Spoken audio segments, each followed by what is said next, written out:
인류의 눈물을 닦아주는 평화의 어머니, 한학자 총재. 3장. 어린 양 혼인잔치는 세계를 구원하는 등불. 127쪽. 인내 없이 승리할 수 없습니다. 일요일 예배가 끝나면 신발장에 넣어둔 식구들의 구두가 한두 켤레씩 없어지는 일이 간혹 일어났습니다. 나는 돈이 조금이라도 생기면 차곡차곡 모았다가 그 식구에게 구두를 사주었습니다. 구두를 신고 간 사람이 열심히 일해서 다시는 남의 물건을 훔치지 않게 해달라고 기도를 올렸습니다.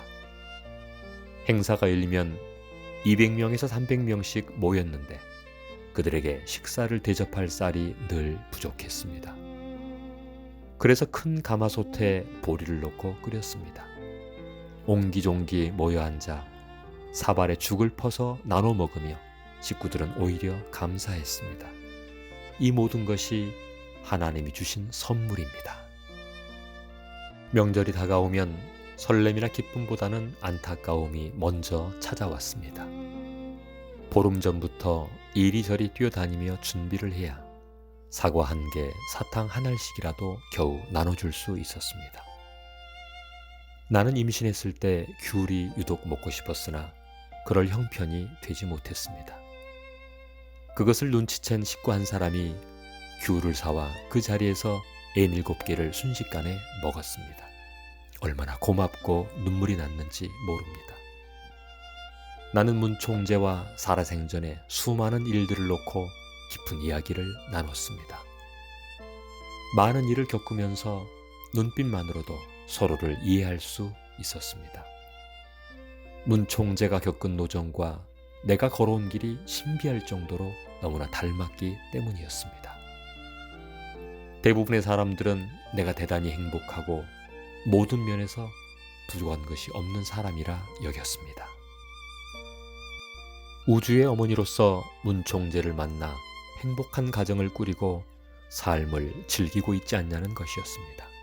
그러나 나는 세상 어느 누구보다 힘들고 고된 험산 줄령을 넘었습니다. 다만 세상 그 어느 아내보다 더 큰 남편의 사랑을 받으며 이를 극복하고 살아왔습니다. 14남매를 키우면서도 아이가 많다고 생각한 적은 없었습니다. 아기 넷을 낳을 때까지 정파동의 어두컴컴하고 옹색한 방에서 출산했습니다. 5째부터 가까스로 병원에 가게 되었습니다. 세상에서 흔히 말하는 것처럼 어느 누구 하나 배 아프지 않고 낳은 자식은 없습니다. 그런데 그 아이들은 어려서부터 어처구니 없는 일들을 겪어야 했습니다. 나라 안에서는 문선명의 아들, 딸이라 하여 비난받고 나라 밖에서는 동양 사람이라고 차별 대우를 받았습니다.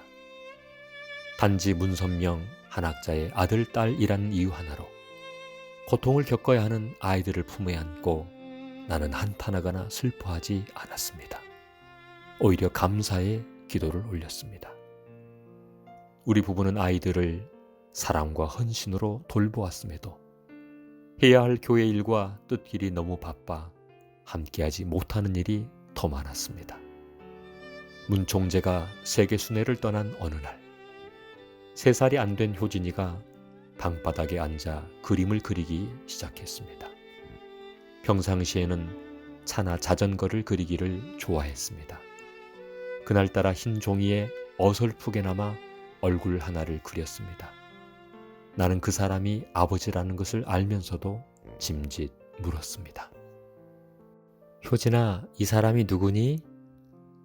효진이는 대답하지 않고 다른 종이에 또 한 사람을 그렸습니다.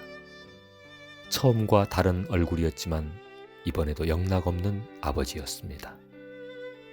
아버지가 돌아왔을 때야 길고 긴 그림 그리기를 멈췄습니다. 세상을 다 얻은 듯 아버지를 향해 환한 웃음을 지으며 품에 안기던 그 애틋한 뒷모습을 지금도 선명히 기억합니다. 하나님은 오직 나 스스로를 단련케 했습니다.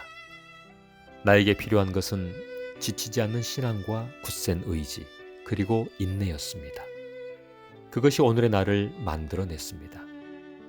누구라도 천국 가는 길에서 달콤함이나 즐거움만 얻을 수는 없습니다.